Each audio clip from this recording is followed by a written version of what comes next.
Hey Don, how you doing? Can you hear me? Yeah, I can hear you. How's it going? How's it going, man? It's going good. Thank you. Thank you. It's good morning. Have my coffee.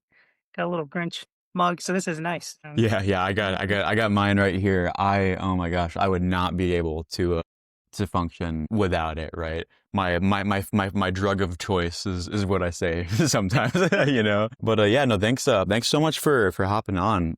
And seriously, we're live right now. Oh, cool. Sorry, do you hear that? A bird just smoked the window. That was crazy. That was crazy.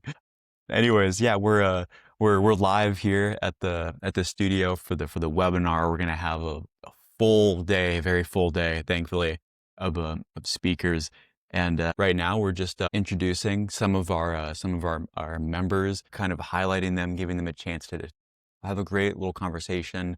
Everyone can kind of learn about you, about what you do, and you know how things have been going since we met. All good things, I hope, but I'm open to criticism. I'm a big boy. I can take it. So yeah, I'd love for you to just introduce yourself. Talk about who you are.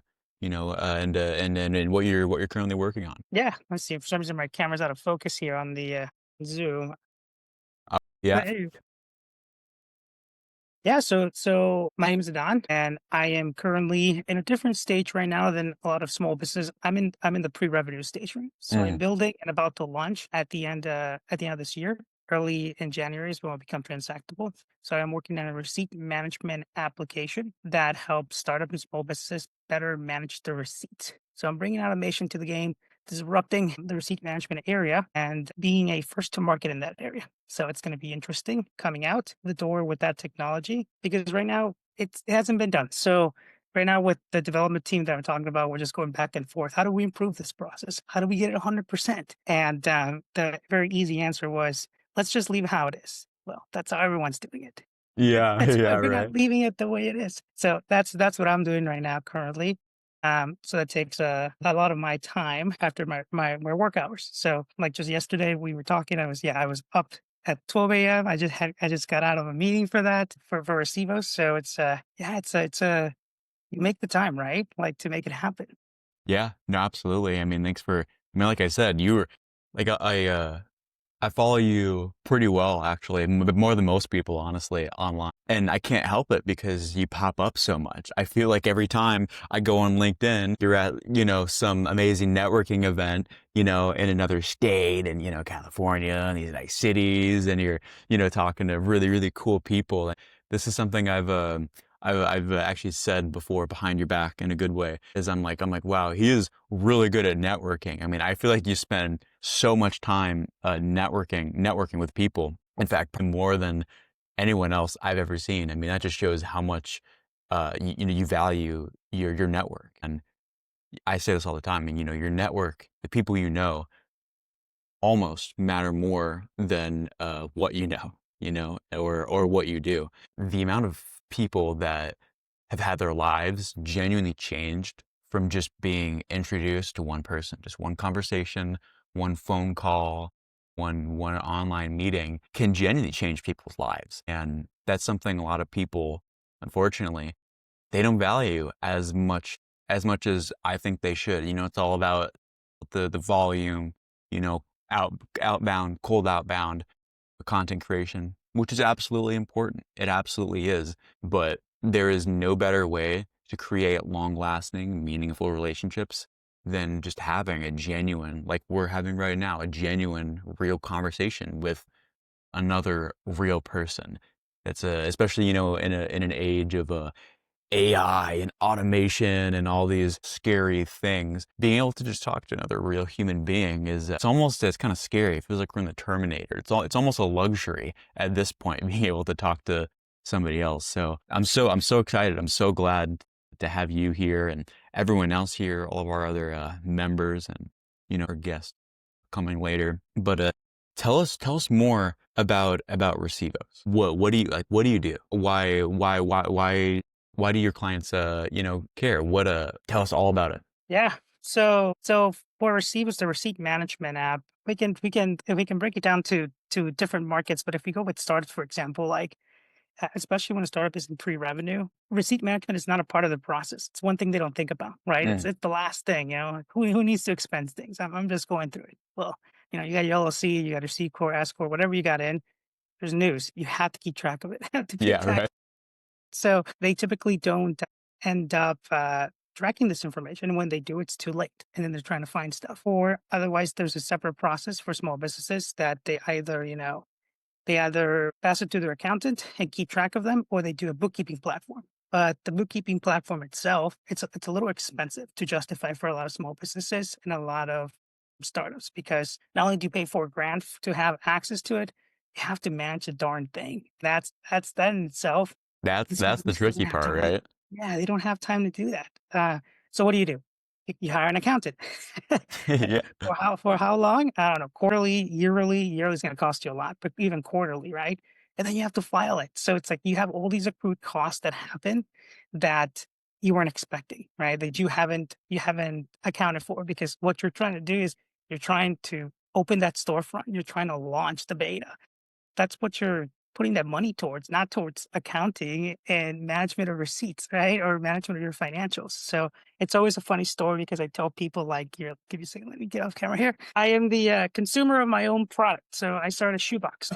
That's And I awesome. keep I my like you just receipts have that right there. That's awesome. just keep my receipts there, and that's how once, for example, now that I'm doing the beta, I'm testing receivers. Now I'm just going in and putting receipts in and having it organized and categorized it by itself without me having to do any naming or any manual work. And yeah, it's gonna be a breeze because I don't have to pay an accountant to sort it. I can just say, hey, look, here's the information, here's an Excel table. Go ahead and do it. Like it's super easy to go ahead and get it done. So And how much time does that save, especially like for the accountants? Like how much of a difference does that make? yeah, well, they wanna make sure they not only do they when they find a receipt, right, they wanna make sure that every receipt is for a business purpose, right? With receivers, you can add the description as a if you'd like in the ledger, but it saves a lot of time because it automatically does everything for you for the accountant. When they're looking for it, they can just type in the search bar, what they're looking for, and they'll find it. Or it'll be in a folder already named, and they can go and look at the year that they need. So if they need all the receipts for this year, just export them. That's it. You don't have to go click one by one. And if you do have to click one by one, then you have the option to in the Excel file look at it there. Because accountants say this, it's like small business owners and startups. We are very notorious for mixing our expenses. We will buy a hammer for like a builder, and we'll buy nails. But guess what? We're gonna buy a Coke too because we're thirsty. And it's like sometimes some of these expenses don't go into business. Maybe that Coke does go into a lunch business expense, but what if it's not? What if it was for a personal, right? The extreme case I use is like you buy a pack of beer. Like construction worker, you're like, I'll buy a pack of beer because I'm tired, right? So it's like that is not expensible. So they need to be able to find those and exclude those quickly. And if you have a search function, a powerful search function, you're able to find those quickly and then say, okay, this does not belong here. This does not belong here. Mhm.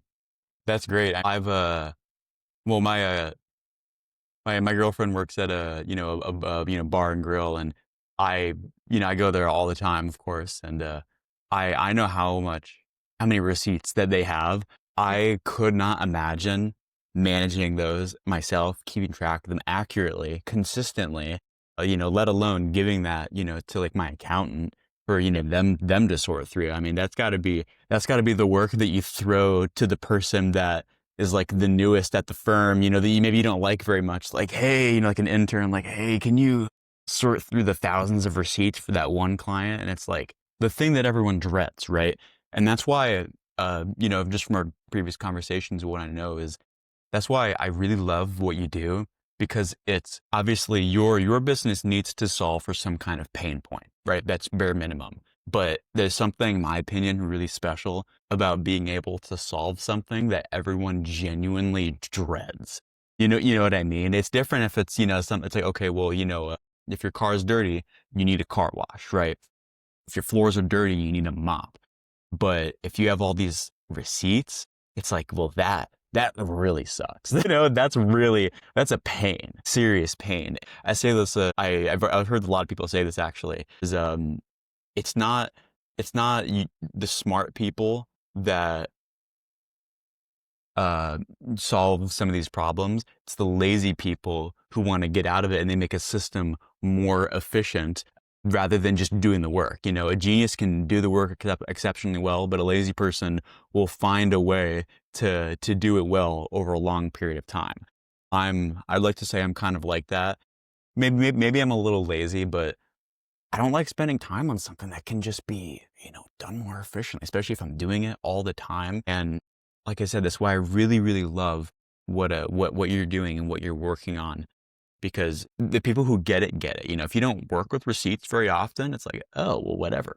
But I bet all the accountants are like, oh, that would be really nice to have, right? So, Yeah. yeah, I'm glad that we've been, I think, we, introduced you to an accounting firm. You know, they maybe sat at your table. I'm really glad that, I mean, obviously, not that I need to add to your network. I mean, you're like the king. I feel like everybody, right?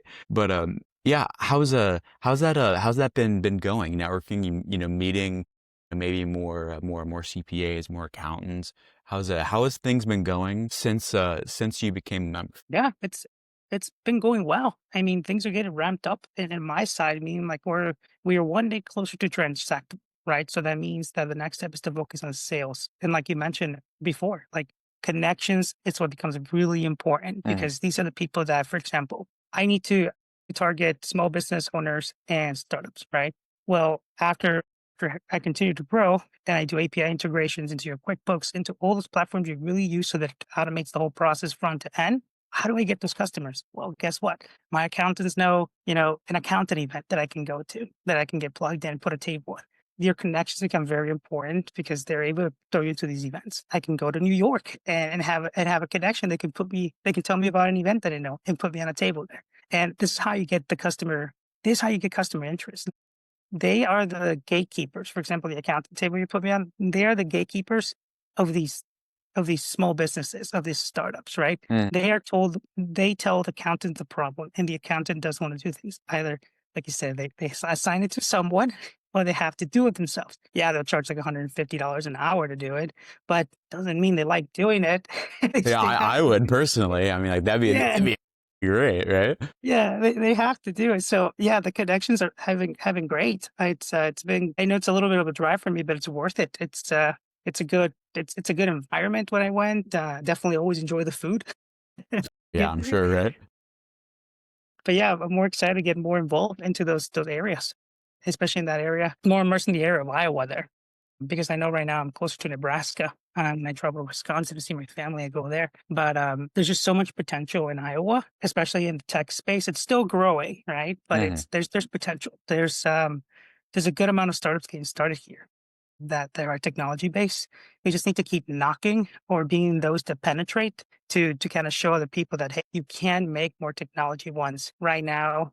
Unpopular opinion. So some of the startups that get started here are going to like, New York, Silicon Valley. They're going to New Jersey, Texas, those areas to kind of get more customer base. Just because when it comes to funding, sometimes here it's a little iffy still, but we're still trying to get to that area, right? But yeah, no, I would say if anyone's watching, just keep your connections close to your heart. Keep your cards. Like here's another example. Like all the people I've met here, I keep their business cards. Why? These are important people. Like these are Yeah. people that you connected with. These are people that are going to help you. These are people that are interested. These are people that are rooting for you.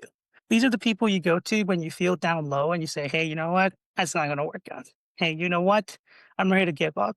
I don't have any money.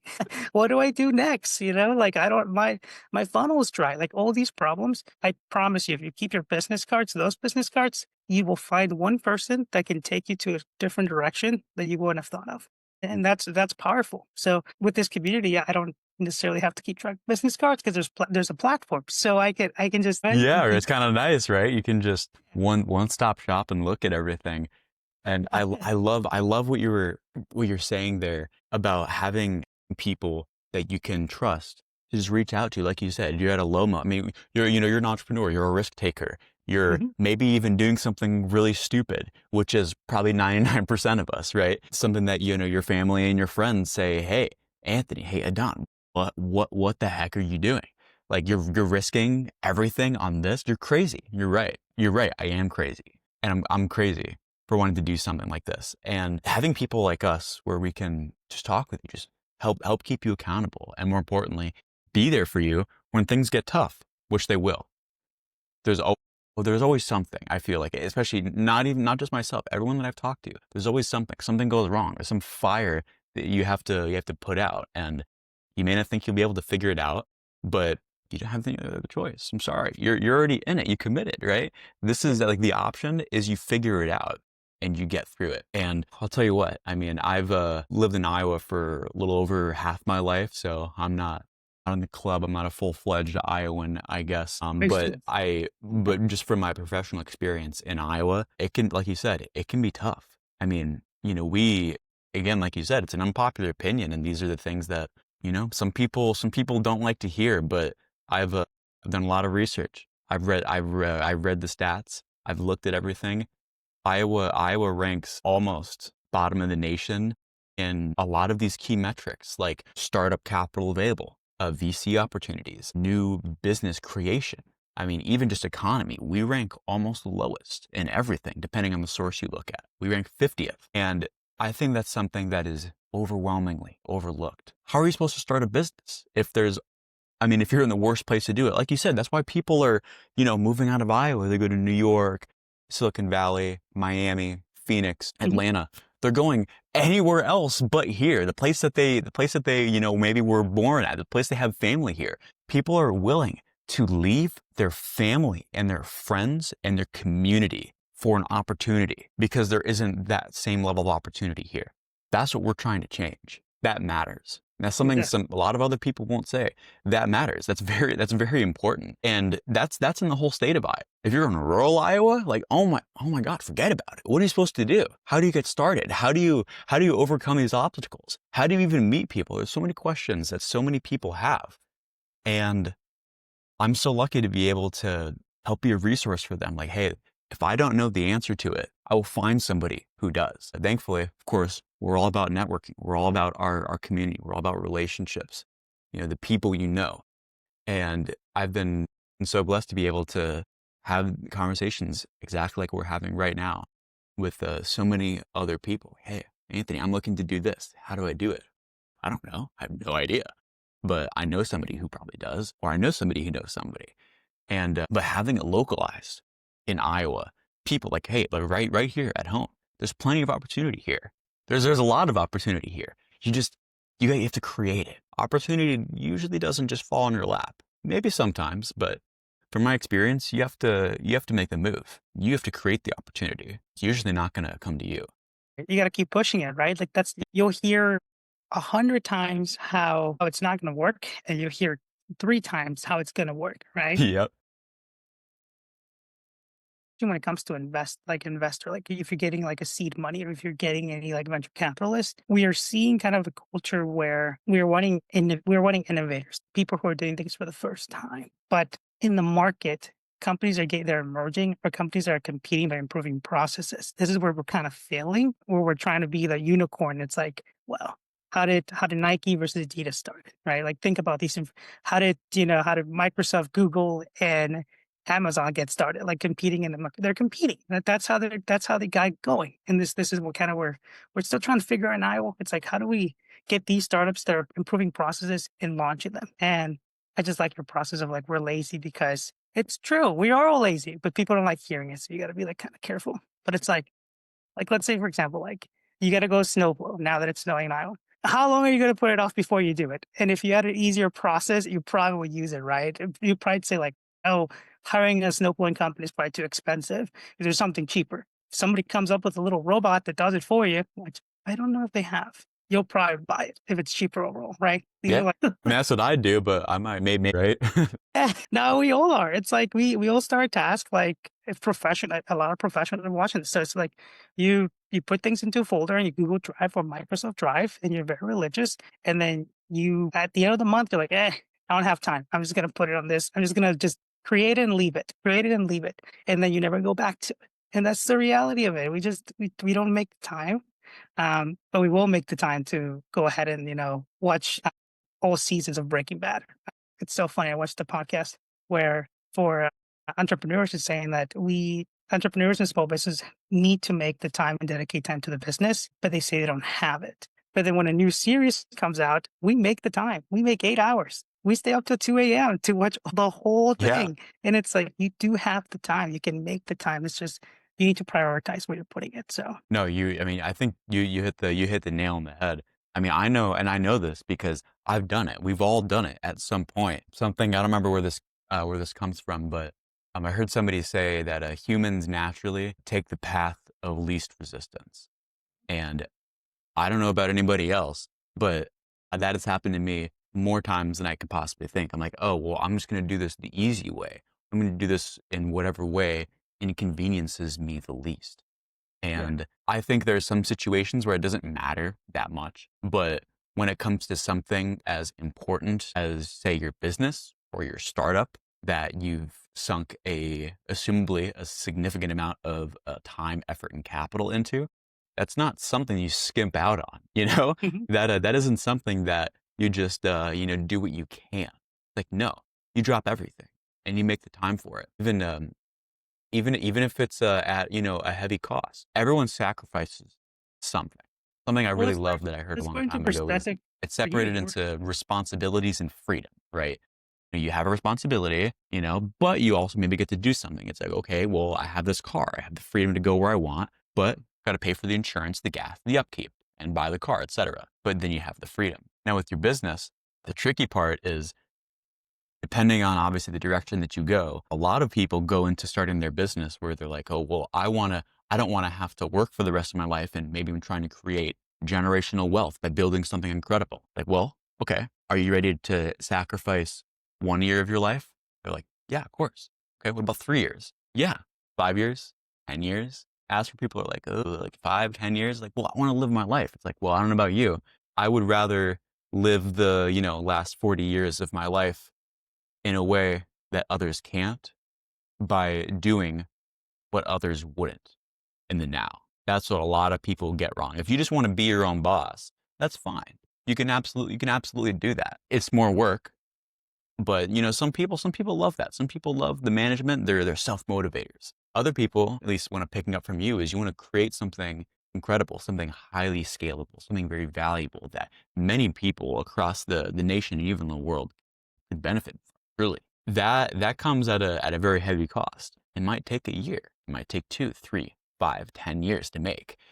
And you have to be willing to, you know, eat dirt every day for years for the sake of success. I'm serious. I mean, I've very, very, very, very seldom does somebody, achieve overnight success. Do they have everything handed to them? Maybe they went into the game with a really good hand just because, they had access to a lot of capital. But, if you don't have that, well, what do? You figure it out, right? You create the opportunities yourself. And I think you're really going the right direction here, which is, well, if I don't know how to do something, I know somebody who does. If I don't know how to do something, I have someone to ask. And that's the center. That is the core of what we're trying to do, at least with the entrepreneurs of Iowa, is being there for people, helping them. We know how scary it is. We all know how tough it can be to be an entrepreneur, especially in Iowa. Like I said before, you're at a disadvantage. I'm sorry. Maybe it's controversial. That's the reality of it. Okay, it's not easy, and it's even more not easy here. So I'm so lucky and blessed to be able to provide opportunities to as many people as I can. Even just conversations like this. I love hearing from people like you who you get it. Like you're the last person I would ever have to explain any of this to. You know how valuable your network is. You get it. I don't have to explain that to you. You'd Mhm. be surprised how little some people value their network. I love everything. I love everything about what you're doing. Is there anything else you wanted to share with me about Receivos? Any new updates? Maybe new people that you've met? How close are you to making this thing happen, man? Yeah, we are doing like we do. We're doing daily meetings and getting this thing out. We're currently just testing internally now, but beta is out the end of this month. It's out, ready to be tested. So it's free. We want to get more beta testers into the funnel.